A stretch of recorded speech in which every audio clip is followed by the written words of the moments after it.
Um, Good afternoon, everyone. This is Chris Lucolio, and I'm the digital country lead for UNCDF in Uganda. It's great to have you as part of this forum, and we today will be discussing some of the myths around it, making digital work for rural farmers. Allow me to share very briefly my screen. I will take you through a very short presentation just to give you a sense of the program that we are running in Uganda. It's called Leaving No One Behind in the Digital Era. Okay. The work that we're doing, just to give you some context, you can imagine several of us on this forum are able to use technology, are able to use digital service offerings to improve our well-being and our livelihoods. But there are those out there, including rural farmers, including refugees and migrants and small businesses who are not able to use digital services, digital service offerings to improve their well-being, their livelihoods. And so we at UNCDF envision a Ugandan economy that is inclusive and leaves no one behind. And what we're trying to do over the next 4 or 5 years is really to directly enable at least 1 million rural people in Uganda to live productive and healthy lives by expanding access and usage of digital services, including finance, in order to contribute to the SDGs. So I want to walk you through briefly how we intend to do that. We partner with the public sector and private sector in order to unlock market constraints. And we leverage innovation, we leverage technology in order to then build service offerings that contribute to an inclusive digital economy and that serve to achieve the SDGs. Okay. How do we do this? When I talk about a market systems development approach, I'm referring to an approach in which we identify specific constraints and then address those constraints in order to unlock the market. And in order to do this, we plan to empower different underserved communities. And of course, in this forum today, we're talking about smallholder farmers. But indeed, in this category, you also have youth, you have women, you have migrants, you have refugees, and several small and medium-sized enterprises. And so you see here the different sectors that we hope to work in. But in this program, the pillars of implementation include the fact that we are trying to foster, we're trying to empower those customers. So we are trying to ensure that as we talk about leaving no one behind, that we are able to foster inclusive innovation, that when you think about new service offerings, when you think about new digital offerings, that they take into account the circumstances of those communities that are in danger of being left behind, whether it's limited connectivity or limited access to devices. We also hope to empower those customers with knowledge and skills so that having access is even though it's a barrier, it's not enough if these communities are not able to use these devices, use these service offerings to access the services that they need. We also hope to to foster an open digital payments ecosystem, meaning that even if you have access to digital services, digital service offerings, it doesn't make sense if you're not able to pay for those services to improve your livelihood and well-being. And so being able to pay for those services where you consume them is important. And lastly, we hope to enable to foster an enabling policy and regulatory environment, meaning that policymakers should be able to implement policies that enable underserved communities, these rural farmers, these refugees, women and youth, to indeed access and use digital services and digital service offerings to improve their lives. What we offer as part of this program is that we try to be very customer-centric. So we design our interventions for and with the user in mind. We leverage data and research to achieve our goals. And we provide technical expertise. And so advice training. And at the end of the day, the idea is that when we provide these services, that we are able to empower our partners and these rural communities to be better situated to take advantage of digital service offerings to improve their well-being. The impact that we hope to achieve is that digital services will empower people to lead productive and healthy lives. And on the right-hand side of the screen, you see some of those groups that we indeed hope to empower. Now, to the meat of the discussion for today. Now, we know from experience, from research, that digitization improves access to information. So rural farmers, indeed, smallholder farmers would be able to access prices, information about inputs, information about the weather. They would also be able to access finance. So access to digital services allows smallholder farmers to access finance. You've all heard about mobile money. Smallholder farmers can also leverage digitization to access markets, to access inputs. We now have several digital marketplaces that they can access. And so we know that digitization offers a chance to improve the livelihood, the well-being, the productivity of smallholder farmers. However, we also know that it's not always easy to deliver digitization and its benefits. And so today, we will be talking about, yes, what are some of those myths? And so I hope this gives you a bit of a background of why we are interested in this topic, why we are tabling this panel today. And we hope that you will be engaged, and we look forward to some good questions from you. With that, I'm going to have a very short video play, and it will give you some context before we get to meet our panel members and invite them to debunk some of those myths that we are so eager to talk about. Thank you so much.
It looks like we had a bit of a challenge with our video colleagues. Apologies for that.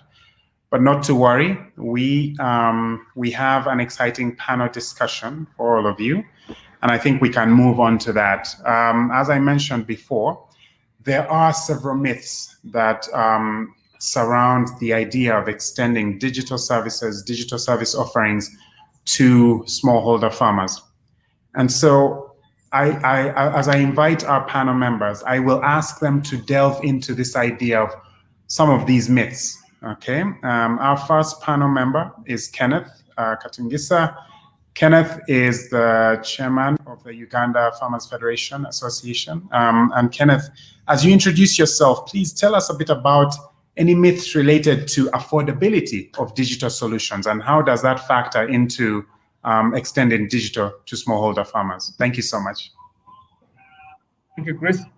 And thank you for having me. Just to clear something, I'm not the chairman, I'm the CEO of Uganda National Farmers Federation. Uganda National Farmers Federation is an apex body of farm organizations in Uganda. And we represent over 120 members, associations, and then about 2.53 million individual smallholder farmers. We represent mainly smallholder farmers. So whatever I'm going to say is in the context of the work we do with smallholder farmers. Now, Chris, one of the key things, one of the things that we talked about, one of the key myths about digitization, especially of smallholder farmers, is its affordability.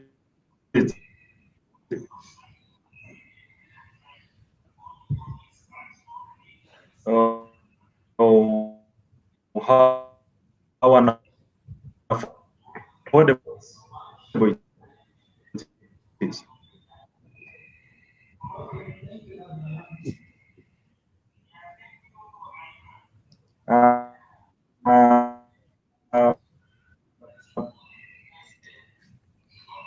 Kenneth, I don't know if...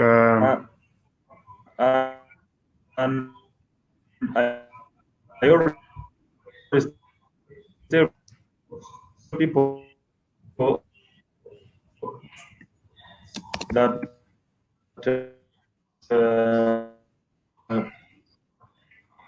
Kenneth, unfortunately, your audio is breaking up a bit. Perhaps I could allow another panel member to introduce themselves, and then as you fix that audio situation, and then we can come back to you, if that's all right. So colleagues, I'd like to introduce another panel member, Sabine Mensah. She is regional manager for UNCDF in West Africa. And Sabine, as you introduce yourself, could you please tell us about some of the myths surrounding literacy, age, and digital uptake among smallholder farmers? Because we know that some of these myths make people hesitant when it comes to extending digital to smallholder farmers.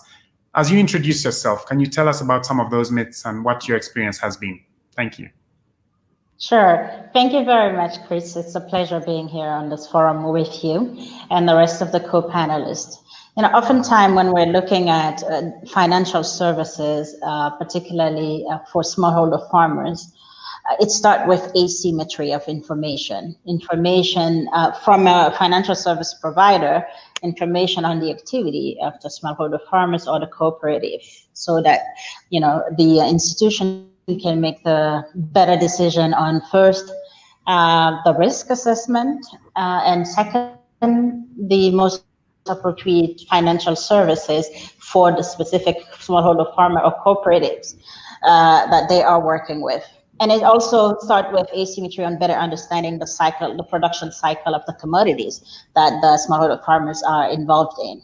There's also another aspect of that asymmetry of information when you look at it from the perspective of the smallholder farmers or the cooperatives themselves, because we are more and more seeing the power of data-driven decision making, which rely on mobile technology, and how this new technology can change the paradigm for the smallholder smallholder farmer individually and for the cooperatives as well, in really being able to leverage information on their activity and use that as an incentive for the financial sector and the financial service providers to come with the relevant service and information. So, and then that you have this myth where oftentimes, especially for me and in West Africa and very rural areas, whenever we're talking to partners, the first thing is, well, you're coming to us with digital solution, but in these areas, well, the connectivity is not there, and then the smallholder farmers are the literacy rates are not, very high. Therefore, are you sure that they can use these new services? Are you sure that mobile financial services are the solution where versus the traditional financial services? And I want to quote an experience we had with a partner in Senegal, La Banque Agricole. La Banque Agricole is an agricultural bank, and it focuses really on smallholder farmers, and they understand the industry, agriculture, the life cycles, production cycles of the commodities. And then they wanted to venture into, putting together an application for mobile financial services for smallholder farmers. And with them, the first thing was, let's get to know these customers better. First, let's assess if what we think that we want to put together this solution is really adapted to the needs of these smallholder farmers. So we did a research together, human-centric research, went in, focus group interviews to try to really gather more information. And guess what? It wasn't access to phone that was an issue. Actually, the smallholder farmers said that they have phones. That's not an issue. They actually appreciate that, they can have access to the information. What they truly wanted was, what is the value proposition that you're going to put in front of me? And how do I make sure that I can leverage the information and the technology to have access to what I need, to have access to a service that actually really resolve my issue, whether that issue is access to finance, whether the issue is access to data or agricultural best practices. So it's interesting that, yes, smallholder farmers have access to phones. Hey, they are looking for solutions that are really adapted to their needs. Then it comes to the next level saying, well, can they use it? Yes, they can. If the solution is resolving a problem, you will be surprised. We invest with our partners. Another example here, partnership with Dimagi and Babab Senegal, looking at how we provide financial education on a mobile app, but also leverage data of an existing platform to see how we can tailor a solution to the banana value chain, and which came up with the Banana platform. And this include both looking at the information from the cooperatives, being able to map the business cycle, being able to map the assessment of the needs, and linking that to the financial institution so that you are meeting this asymmetry of information from both sides and also contributing to reinforcing the capacity of the smallholder farmers. So a lot of investment in building solution, but better yet, don't give me fish, teach me how to fish. Let's invest also in the capacity of the smallholder farmer, of the cooperatives in using technology, and also invest in financial education, digital education, entrepreneurship via digital channels, because we can reach customer where they are. We can provide real-time solution. We can give people the opportunity on demand to access these trainings and leverage them as much as they need. So back to you, Chris. Yeah. No, thank you so much, Sabine.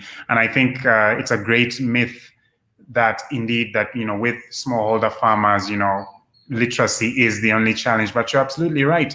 They want to see value. And I think as we look at extending digital to make digital work for smallholder farmers, how are we showing the value? How are we building their capability to use technology sustainably? I want to introduce another panel member before we come back to Kenneth. Maybe if he's, let me introduce Zaytuna from GSMA. Zaytuna, as you introduce yourself, please tell us a bit about any myths surrounding, digital payments as the entry point. If we are thinking about smallholder farmers and making digital work for smallholder farmers, is digital really the only entry point?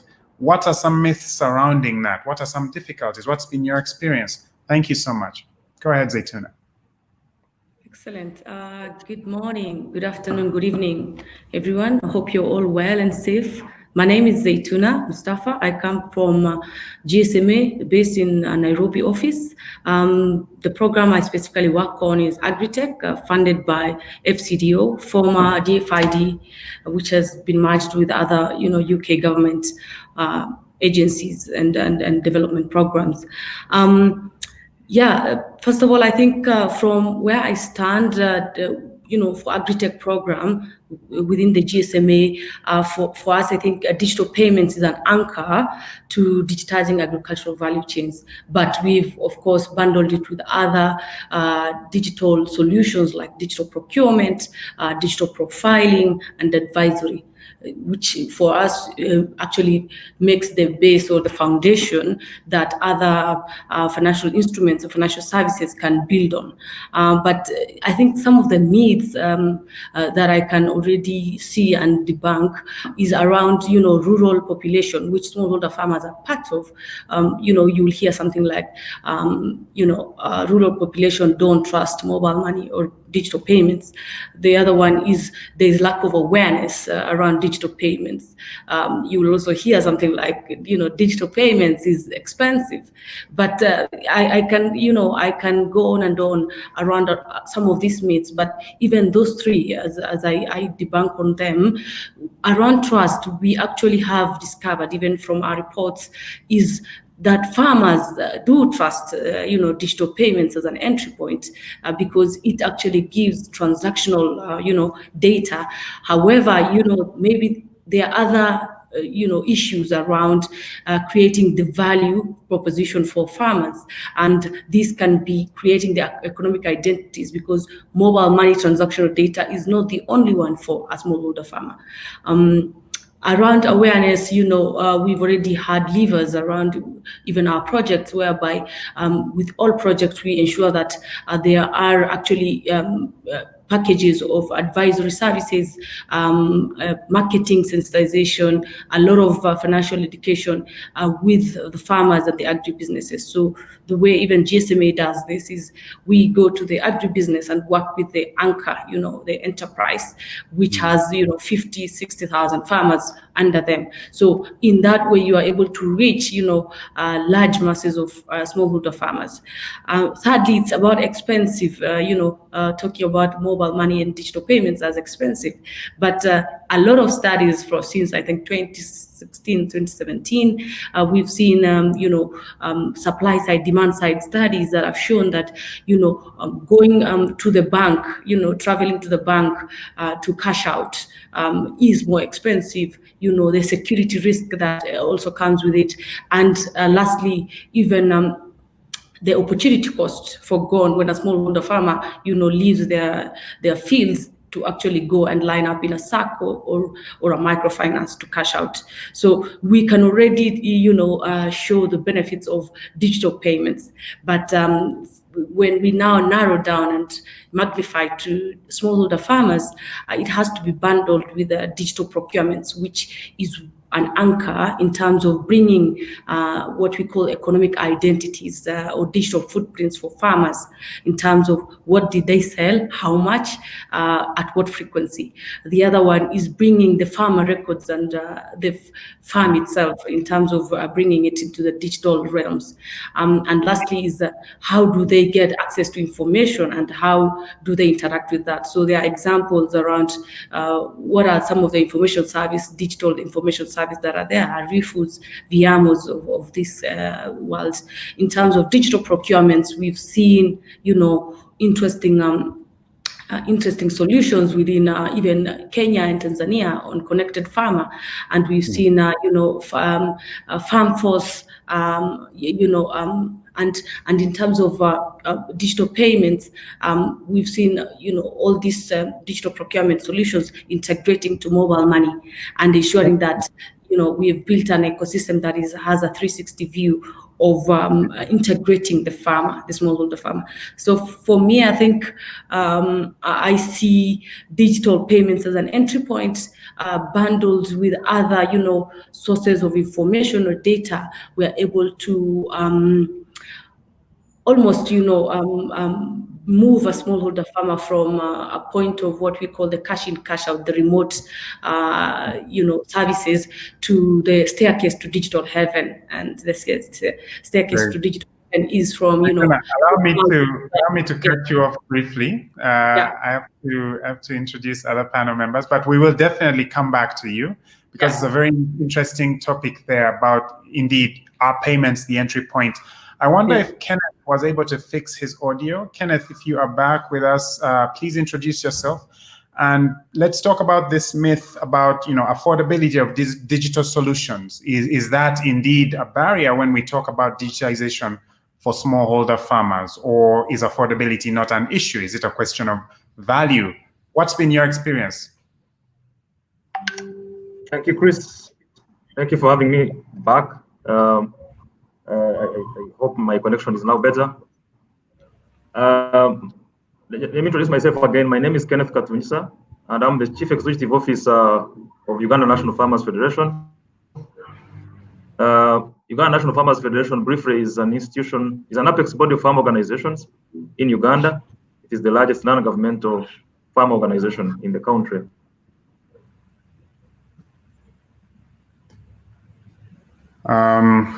It looks like, unfortunately, it looks like we lost Kenneth once again, but not to worry. We have yet another panel member for you, who I'm hoping that can take up this gap as we try to get Kenneth back. I'd like to introduce Eric, Eric from MobiPay.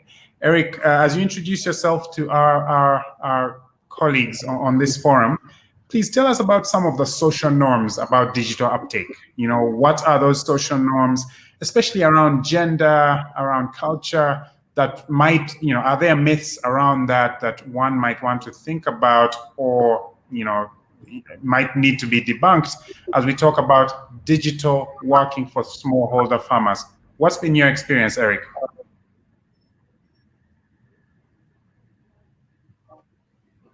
Eric, go ahead, please.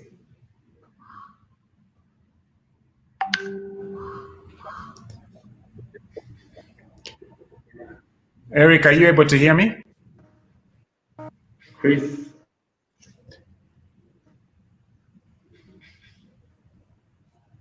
Okay. Your line probably might have gone off. Unfortunately, Eric's audio is also, it seems to be a little bit challenged. I'm going to, just to keep the conversation going, we will try Kenneth just one more time. And, well, it looks like I'm not maybe sure if I can go ahead. I don't know. Oh, Eric, are you back? Is your audio working? Let's try Eric one more time. And if not, if that fails, we can always, Eric, please go ahead, introduce yourself and continue what you were saying.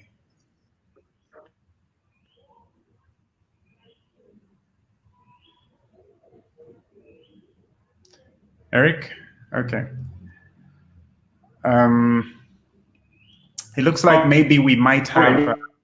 Thank you very much, Chris. Go ahead, Eric. Yes. So I can hear you, Chris, and I don't know if our team can also hear me. My name is Eric. I work with MobiPay Limited as the managing director. MobiPay Agrosis Limited is an ICT organization focused mainly working with smallholder farmers and actors around the value chain, various value chains. So we concentrate more on creating digital identity to smallholder farmers, in that they can use our platforms to have access to information extension services. They can also have access to input, they can have access to financial services. I think by way of arriving at what we have done so far, currently we work in majority of them have been facing, especially with tradition and gender-based. We've had issues with access to digital enabling tools, especially the phones, where the norms in our traditional settings does not really permit, especially women and vulnerable youth, to have access to these digital tools. Now we're looking at two main issues pertaining to this particular challenge of norms. The first one being the macro, where men feel entitled, where they feel that everything in the tradition settings or everything in the home must be for them, and they need to take the lead. You have situations where you have a man is the one who has the phone, and the woman is not allowed to have access to the phone because somebody may call, another man may call her, something of this particular nature. So this has been some of the norms that we have been facing in slowing down digitization. Again, you have a situation where the role of farmers, especially the women, has been that of being neglected. Now, women are looked at mainly helpers. One, they don't own the land. Two, whenever they cultivate and the money comes out, it is the man that is supposed to take this particular money. The phone, again, as I said, is domiciled with the man. The woman is not allowed to make calls. We have situations where we have been to the field, and for you to be able to even talk to the woman, you need permission from the man for you to be able to speak to the woman. So these are some of the challenges that are there. But again, it is being broken. And how are we breaking these norms? We have had situations where we had to engage the men themselves, find solution to the root cause. Why is it important that the woman should have access to the phone? Why is it important that the woman should have access to the information? Why is it important that women are supposed to create their digital footprint and create their digital identity? So when we have these discussions with the men, we're able to break it down. Now, just take an example. A man who has access to the phone happens not to be home, and then there's a situation in the house. The woman could call, but in this case, the woman is cut off. Now, you have situations where there are fake inputs, but we working with input suppliers, we've been able to create a situation where these inputs can be verified. So when you have access to the phone, you'll be able to have access to quality inputs. We're also working on something with the financial institutions where the details of the particular farmer and the information that has been created by using the platform is what is going to be relied on for lending to these particular vulnerable people or to the farmers. So we have been able to break this particular barrier, which has been a little bit of a challenge in terms of digitization. But in bringing the root cause of the problem together, we've been able to solve them. You have a situation where we have also been doing the phone lending, phone penetration, where low-cost phones are being given on credit to farmers, so farmers can access them. But critically, we have also introduced what we call the digital community entrepreneurs, which are youth, and we have had a situation where we have brought in more females. So the female farmers look at these particular agents as role models and are able to listen to them more, especially when you have a situation where you have a man dealing with a woman. The husband becomes a little bit agitated, and this becomes problematic to our people. So these are some of the myths that is around. Women don't own the land. Two, they don't own the digital tools. But we are breaking this barrier by engaging the men to be able to understand the importance of having the women to have the digital enabling tools and accessing the information that is required to make the home more, increase the income as well as increase productivity. Thank you so much. Really, really insightful, and you're absolutely right that when we talk about cultural norms, indeed, issues of gender and women's access to devices and digital services are a key piece of this puzzle, especially because women also play a very important role in agriculture, in the as smallholder farmers. So addressing that and addressing any myths around that is very important. I'm going to try one last time to bring in our panelist, Kenneth from UNFE. Kenneth, let's try one more time, maybe without your video. Apologies to our colleagues on this forum. Please go ahead and introduce yourself and tell us very briefly about this myth about affordability among smallholder farmers. Please go ahead. Thank you, Chris. I think, sorry for the mishap. One of the, let me say, I'm not going to introduce myself again. Let me say this. I think for starters, affordability, in my experience, and I've been in this sector working for farmers for the last 12 years, or almost coming 13, affordability has never been an issue for the farmers, not the majority of them at least. The issue is, what value am I adding by taking on this digital product or digital platform? I wanted to make that statement, right? Because I in my experience, that has been the key thing. The other key thing that makes this that has become a challenge, to increase to bring smallholder farmers into the digital world, is some of the perceived problems that farmers have about it. One is they think digitization of a smallholder farmer means a farmer that, it means internet, it means you must have a smartphone, it means if you don't have any of those, then they don't even want to waste their time. The other one is that they think that it can be used, especially when we're going to them, you're collecting this information. They are not comfortable. They think you're collecting the information maybe for government to tax them or someone to grab their land. We had a project that was collected about profiles of about 280,000 farmers. But the key challenge that we had was farmers were reluctant to give us information of their land, of their expected output, of where they got their input.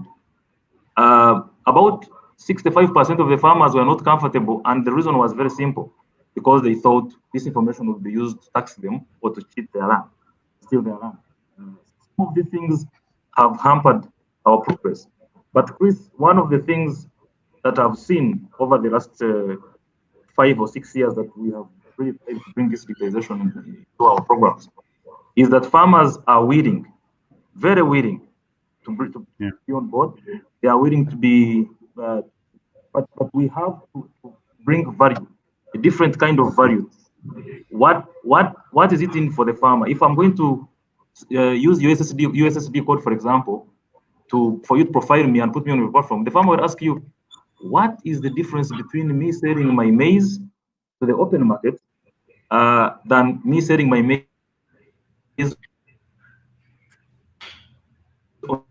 on this platform to improve my quality? And these are some of the questions that we need to answer if we're going to bring as many farmers as possible digitization. And of course, the key things, when you have them resistant or hesitant, then you miss out.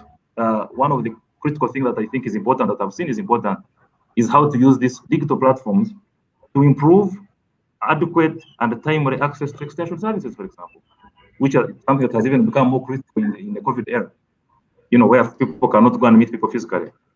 So we have to put some of these things straight for farmers to come to access some of these critical, I think, to get the advantages of digitization. Thank you so much. Thank you so much, Kenneth. And you raised kind of disorganized by the hiccups. Yeah. Thank you so much, Kenneth. I think you raise really crucial points, and I'm glad that we persevered and allowed you to make that point, that indeed it's about the value that you bring.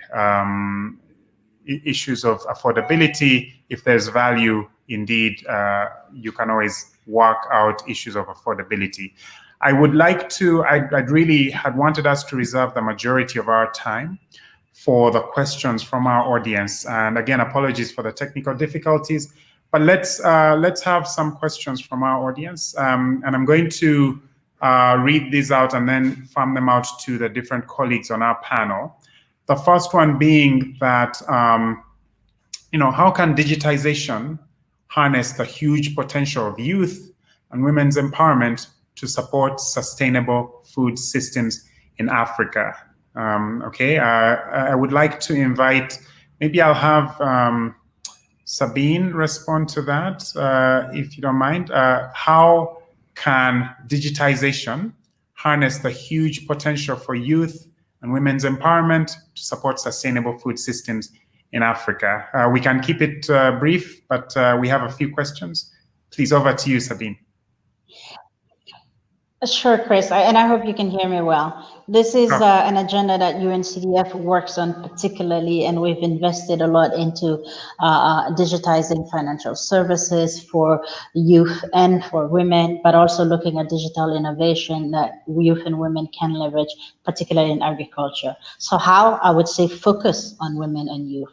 Let's go into these areas where we have agricultural production, where we have cooperatives, where we have youth, and really invest in agriculture, showcase that agriculture is a worthwhile investment and venture and sustainable for entrepreneurship and can provide resources for youth and for women and support the families. Let's invest in capacity building, whether it's financial education, digital literacy, and agricultural education.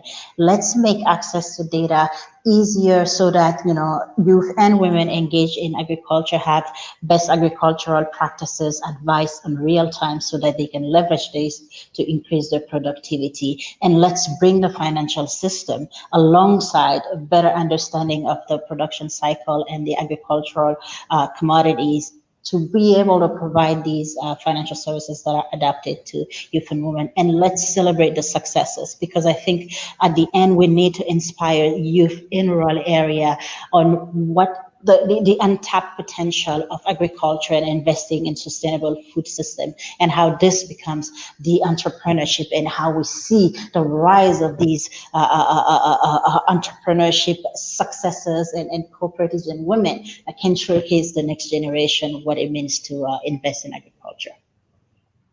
Indeed. No, thank you so much for that, Sabine. And you're absolutely right that the potential is huge. The potential to harness technology, digitization for youth and women's empowerment. And so indeed, it's up to us to get out there and take it. The next question we have from our audience reads as follows. What are the major challenges in implementation of digital financial services for smallholder farmers? With this, I would like to invite Zaytuna from GSMA. Maybe you can help us with this one. The question reads, what are the major challenges in implementation of digital financial services to smallholder farmers? Thank you. Great. I think the question is excellent. First of all, when I look at the macro level, so we can look at macro, meso, and micro. At macro level, I think infrastructure in terms of how to reach the rural. And if you look at rural, you can look at it from electricity, from roads, and also even connectivity. So the farther you go, even when we go to our rural areas, you normally see that your network is a bit lower than when you're in the urban area. So that can be one of the challenge that I have seen with regards extending digital financial services to the rural population. The other one is around agent network, so the quality and quantity. And I'll maybe dive a bit deep into the liquidity, as a major impediment with regards to agent network quality and quantity. So what we've seen is compared to the urban counterparts, agent network in rural areas suffer a bit. and it's in terms of the rebalancing options where they actually replenish cash and e-floats, and so as to create trust for these rural populations. If they have money in their mobile wallets, how can they get it when they need it, or can they buy sugar or pay for medicine with a digital wallet or digital money, or can they cash it out at that time that they need it? So that still is a question that development organizations and institutions are trying to get answers to and build and scale. The other one I think is around few financial products that are customized to the rural population, because the use cases of rural population is different from urban population, and when you take one size fits all to the rural population, you might not get the usage and the uptake that you need. So, for example, in the urban population, they'll use utilities. When they are paying for bills, they'll pay for electricity. Maybe the rural counterpart will use digital financial services for paying for solar. So how do you ensure that the products that are going to the rural customers are customer centric, are intuitive, and speaking to the rural use cases? So those are my three. I can continue, but I think we might need more time, and Indeed. No, thank you so much. Thank you so much for that, Zaytuna. And indeed, you're right, the challenges are immense, but I think that indeed also so are the opportunities. I would like to, another question that has come up is really about middlemen. When we talk about smallholder farmers, you think about the middlemen who come to these smallholder farmers and buy their produce. Are these bad actors? Are they adding value? I want to invite Kenneth from UMFE. What's your take on this? Let's give us some insights about these middlemen, the off-takers, and their role in this ecosystem. Go ahead, Kenneth. Thank you, Chris. I think it would be a bit heavy to say they are the bad guys. They provide the market for the produce of the smallholder farmers. And I think from my experience, there is a program that we worked on called eGranary, funded by IFAD, where we brought middlemen from the start. And what happened is that these middlemen also want, for example, good data. They want good information on where they can get their produce in the shortest time possible. So I don't think they are the bad guys. I think if they can be used, if you hope a well-structured partnership as farmers and middlemen, they can be used to actually invest in some of these infrastructures that makes it easy for the farmer, makes it easy for them to access quality and timely information about which produce is where and when. So I think if you're looking at the digital products that we are talking about, the middlemen can actually be an asset. It's how we approach them, it's how we engage them, and it's how transparent we are. The transparency between the middleman and the farmer is something that has always been missing, and most farmers have looked at them as the bad guys. But these guys, in my experience, actually can be used to help the farmer, to help themselves, and it can be a win-win situation. So I think they can be used, or they can be brought on board, and they can be a really, really important partner in driving digitization to the smallholder farm.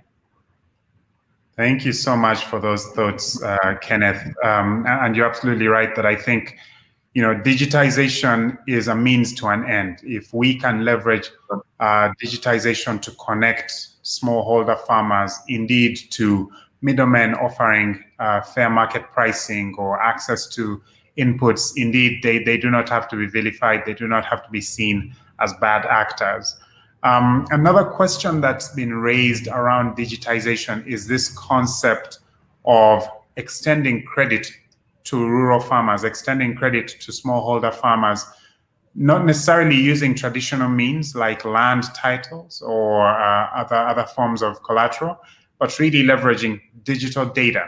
So the data collected as we profile these farmers, as we work with these farmers, indeed, as we extend usage of digital platforms, can we use that information to extend credit to smallholder farmers? I'm going to invite our panel member, Eric, to talk about this. Is this viable? Is it feasible? Is it another myth that is light years away?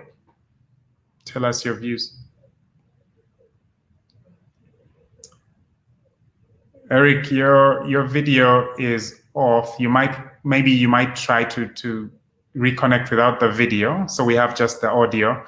But maybe I can invite another panel member to talk about this. I know that it's been a question of major conversation when we talk about extending digital to smallholder farmers. This has been floated as one way in which, indeed, again, digital is a means to an end. So can that help? And maybe, Zaytuna, you can help us with this one. Is this a myth? Can we indeed extend credit using digital data? Over to you. I think this is a passionate topic for me, and I think it's a myth. It can be extended. So one of the things before I came to GSMA that I was doing was actually using, digital data to extend credit to farmers in rural Kenya with a microfinance called Musoni, and this could happen really successfully. And by the time I was exiting, we already had 40% of the portfolio of the customers were actually taking agricultural digital loans. So it is indeed possible. And I think in my introduction, one of the things that I said was the foundation is what matters. And how do you now build those foundations, just like a house, so that now the walls, which is the credit, comes in. And this is around integrating and bringing together digital procurement data, that is sale of produce, digital payment data, that's mobile money transactional data, and also even the farm data and the farmer data, bundled with information service. How does the farmer interact with information service, digital information service? And you are able to maybe build a robust credit score for customized to a farmer. So credit can be extended, but it might be different from how it's extended to other sectors, because a farmer is a bit unique. Some of them have seasonal crops, some have perennial crops. So how do you also customize to different crops and and reach this important segment? So it is possible. Thank you so much, Zaytuna. And actually, maybe just to add some context to that, Sabine, do you have an example for us that can really give this some more context on the issue? Thank you. Absolutely. Thank you very much, Chris and Zaytuna. I'm happy to say that in Senegal, we are working with partners to build that, ecosystem where you're using the data-driven evidence to, start building the information from a financial institution. We're able to estimate the risk and provide these solutions. So right now, there's a partnership between UMSEC, which is a microfinance institution, and MLUMA, a fintech agri-platform provider, and then support with development partners such as UNCDF and ECO. And it's amazing how, here it's really building technology and assessing the needs of the smallholder farmers, providing a platform that gives the smallholder farmer the price of the commodities, but also ability for sellers and buyers to meet and put their produce online. And then the financial institution, based on all of this information, being able to provide savings, credit, and insurance. And by the way, the platform also look at gathering weather information in addition to best agricultural practices. It takes that ecosystem of players to provide the type of solution that's really holistic and can give smallholder farmers a one-stop shop for all of their financial need. And hopefully we'll be able to replicate partnership and work such as these in different countries. And let me make a point that I am mentioning Senegal, but there's great work that we're doing in Burkina Faso as well on agriculture and financial education. And so is also Sierra Leone, where we have work on agricultural value chain, and looking forward to extending these type of solutions. Back to you, Chris.